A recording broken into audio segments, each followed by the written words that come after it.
আমার মালিক বলে হুন্না লিবাসুল লাকুম ওয়া আনতুম লিবাসুল লাহুন্না। আল্লাহ তাআলা স্বামী স্ত্রীকে বানাইছে পোশাক স্বরূপ। সুবহানাল্লাহ বলে। স্বামী স্ত্রীকে পোশাক স্বরূপ বানাইছে।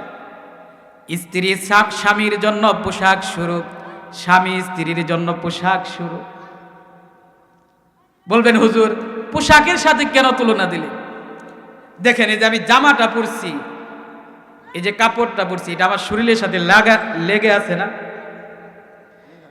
শরীরের সাথে যতটা কাছাকাছি পাশাপাশি লেগে থাকে পৃথিবীর বুকে আর কোনো বস্তু আর কোনো জিনিস নাই কাপড় যেভাবে মানুষের শরীর লেগে থাকে, ঠিক কিনা ভাই? স্ত্রী স্বামীর জন্য পোশাক স্বরূপ, স্বামী স্ত্রীর জন্য পোশাক স্বরূপ।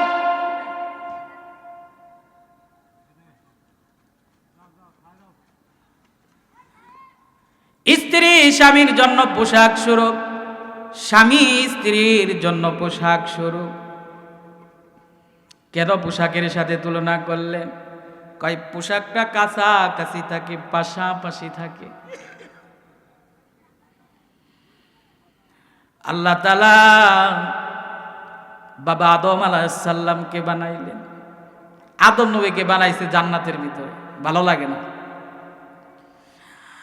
আব্বা জান আদম আলাইহিস সালামের পাঁজর থেকে আম্মা জান হাওয়া আলাইহিস সালামকে বানাইলেন, বুকের পাঁজর থেকে বানাইলেন। কেন? পা থেকে বানাই নাই, স্ত্রী যেন পায়ে পড়ে না যায়। মাথা থেকে বানাই নাই, স্ত্রী যেন মাথায় উঠে না যায়। বুকের পাঁজর থেকে বানাইছে। কেন বানাইছে? ও মুসলমান, মানুষ মানুষকে ভালোবাসে অন্তর দিয়া। কি দিয়া? বলে না আমি তোকে অন্তর থেকে ভালোবাসি, হৃদয় থেকে ভালোবাসি। বলেন কথা ঠিক কিনা? আমার নবী বিশ্ব নবী রাহমাতুল লিল আলামিন বিবিদেরকে কত মহাব্বত করতেন, ভালোবাসতেন। কতটা মহাব্বত করতেন, ভালোবাসতেন, যত্ন করতেন। ও নয়াচরের মুসলমান, তোমরা শুনে যাও। আল্লাহর নবী বিশ্ব নবী রাহমাতুল লিল আলামিন, তিনার বিবি ছিল 11টা। কয়টা? 11টা বিবি ছিল। আর আমরা একটাই সামলাইতে পারি না। সামলাবো কেমনে? কারণ আমরা ধৈর্য, একে অপরে মহাব্বত, ভালোবাসা, স্যাক্রিফাইস, ছাড় দিয়া চলতে পারি না। স্বামী স্ত্রীকে ছাড় দিবে, স্ত্রী স্বামীকে ছাড় দিবে, একে অপরে ধৈর্য ধারণ করবে, তাহলে একটা সংসার টিকে থাকবে। কথা বলেন ঠিক কিনা? এতে কি লাভ হবে? হাদিসের ভিতরে আসছে রে,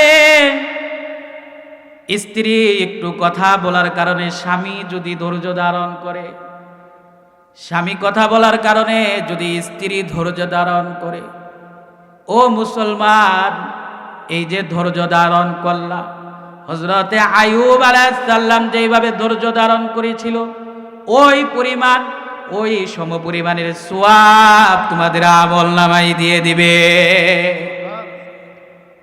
যদি ধৈর্য ধারণ করতে পারে। স্ত্রীদেরকে প্রহার করে, গালি দিয়ে আপনি কোনো দিন কথা শোনাইতে পারবেন না। এদের সাথে নরম ভাষায় কথা বলবেন, এরা আপনার কথা শুনতে বাধ্য। আমার নবীর কাছে মহিলা সাহাবী আসছে, এসে বলে হুজুর, আমার স্বামী আমাকে গালমন্দ করে, মারে, ধরে। নবীজি বলে, যে স্বামী তার স্ত্রীকে মারবে, ধরবে, গালি দিবে, তার মুখ কালো হোক, তার জন্য অকল্যাণ, তার জন্য অকল্যাণ। এজন্য বিবিদের মারা যাবে না।